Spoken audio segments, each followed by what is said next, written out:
Hey guys, thanks for tuning in to another video on ForgottenWeapons.com. I'm Ian McCullum, and I'm here today at Morphy's taking a look at a very early World War II German rifle. This is a Steyr manufactured, well, it goes by two names, either the Gewehr 29 O, or U for Austria, Österreich, or the Gewehr 12/34, and we'll get to why there are two different names in a minute. This does harken back to a potentially really interesting story if you're a really economically oriented super nerd, which is a study of what the German government does with like financial and industrial companies as it starts to expand in the late 1930s. And in this case, like, the Germans didn't really like to leave domestic industry, especially arms industry, in countries that they were occupying. They didn't like to leave it under domestic control. They wanted to control it, own it themselves. Now, in the case of Steyr and the German annexation, or the Anschluss with Austria, Steyr had gotten into some trouble after World War I. Not surprisingly, the fall of the Austro-Hungarian Empire.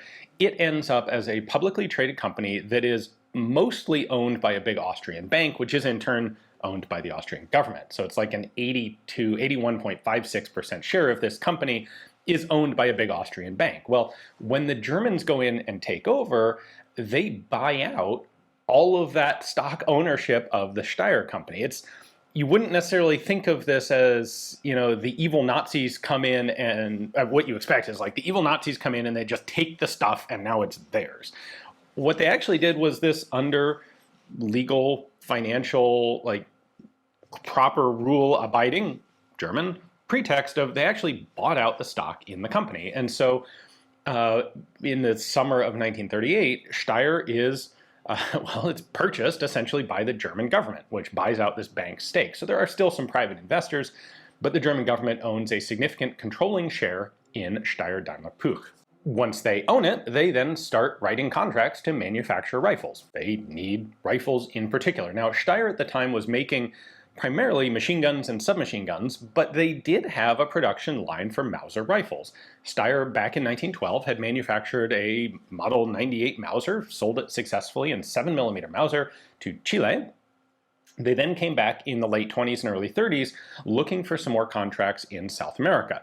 You know, Mausers are the worldwide standard in bolt-action military rifles, but there are a couple of different companies that make them. FN makes them, Mauser makes them. There is competition for contracts for standard Mauser rifles. Steyr was able to get two different contracts. One, in 1929, they sold rifles to Colombia. It was the Model 29.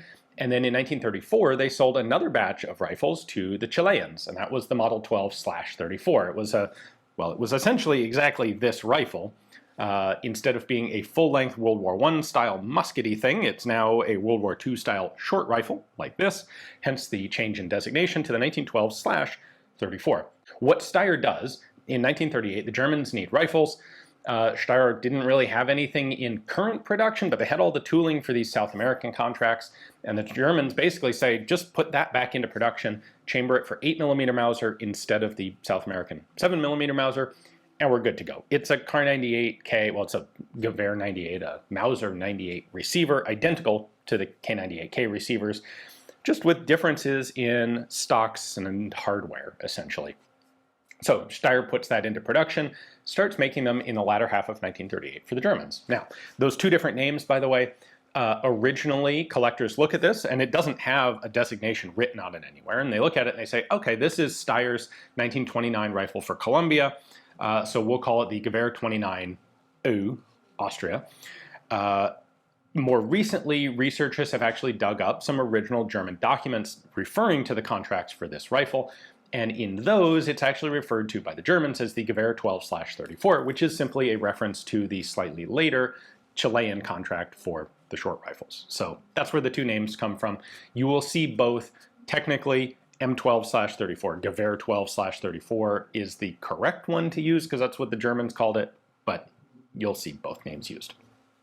Anyway, these go into production in 1938 specifically to fill a need for the Luftwaffe. So the entire contract of these was sent to the Luftwaffe, and you'll actually see their markings on the stock. So let's take a closer look at this. Let me show you how it varies from a K98K and how it's essentially interchangeable with a K98K. All right, it's a Mauser, so we're going straight to the receiver markings here. And we have a little bit less on these rifles than you would normally get on a K98K. So at the top we have 660, that is the sneaky factory code that is assigned to Steyr by the Germans. That would change later on in the war. Most of the factories went through multiple different codes, but in an effort to hide where rifle production is going on, instead of putting a factory name on the gun, they get a code. So Steyr 660.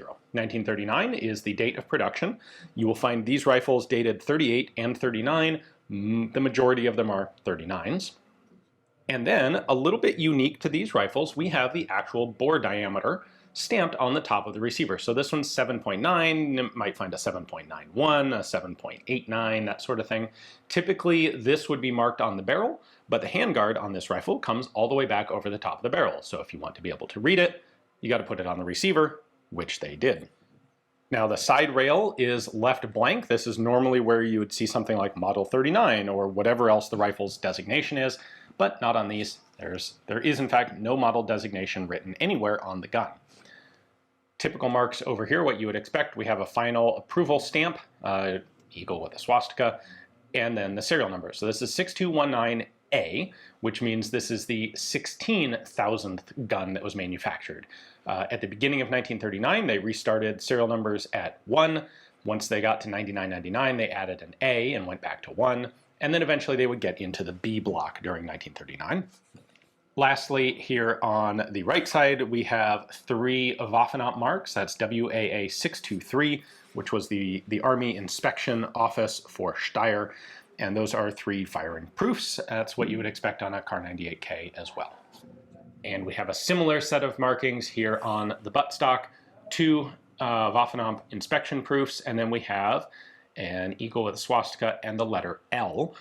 Some, especially early in the war, rifles were marked for the branch of the military that they were going to. So you'll find H for here, or Army. You'll find M for Marine or Navy, and you'll find L for Luftwaffe or Air Force. And as I said, all of these rifles were Air Force contract guns. All right, now for the mechanics. So first off, it's a standard Mauser 98 action. The bolts are in fact interchangeable with K98K bolts. And in fact, this is a K98K bolt. The bolt is mismatched. Like the bolt itself is matching internally, but it's not the same number as the receiver. The reason for this is that this is a veteran bring-back gun, and what would typically happen is captured guns would be piled up with the bolts removed. Bolts go into a separate big pile. If you want a souvenir rifle, here, grab yourself a rifle, go grab yourself a bolt, put them together, and on your way. And so a lot of vet bringbacks like this will have mismatched bolts. In this case, because the bolt is interchangeable with K98K, well, that's what most of the bolts in the pile were, and so that's what the guy picked up, and that's what's in the rifle today. Mechanically, exactly the same as Mauser, 5-round internal magazine, chambered for 7.92 by 57, aka 8mm Mauser. We do have a floor plate that is beveled, so when it's empty, you can still close the bolt.